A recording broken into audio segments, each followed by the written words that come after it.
Saudara-saudaraku yang dikasihi Tuhan, Shalom, salam damai sejahtera untuk Anda semua. Hari ini adalah hari Sabtu, hari terakhir dalam minggu. Tanggal ini adalah tanggal 31, tanggal terakhir dalam bulan.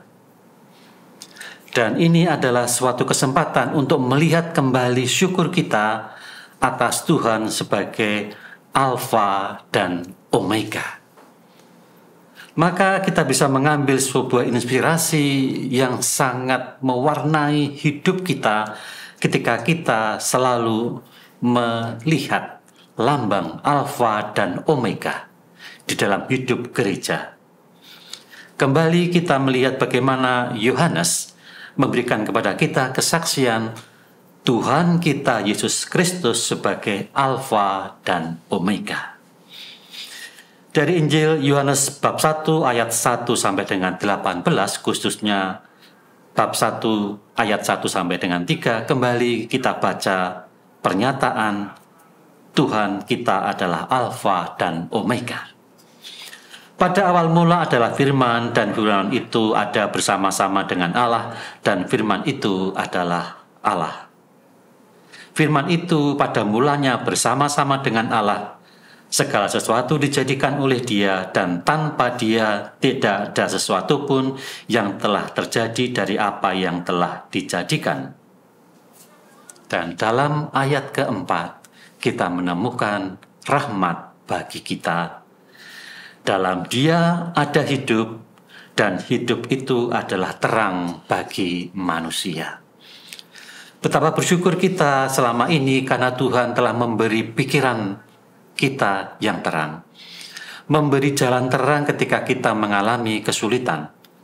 Memberi jalan terang ketika kita mengalami hal-hal yang mungkin menyesakkan hidup kita.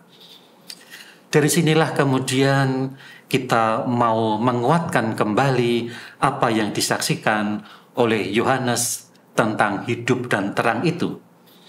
Maka dalam ayat ke-16 dan 17, Yohanes memberikan kepada kita kesaksiannya tentang terang itu. Demikian.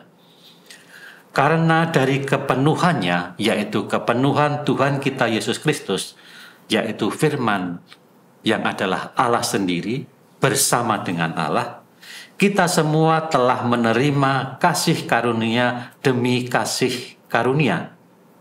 Sebab hukum Taurat diberikan oleh Musa, tetapi kasih karunia dan kebenaran datang oleh Tuhan kita Yesus Kristus, yang tak lain adalah Alfa dan Omega. Dialah yang mengawali hidup, Dia pula nanti yang akan mengakhiri hidup. Tetapi kita tahu, akhir dari hidup kita bukanlah ada yang ada kita alami saat ini, tetapi hidup kekal. Maka patutlah kita bersyukur dengan semangat ini. Kita mau memasuki tahun 2023 dengan spirit hidup dalam terang Tuhan.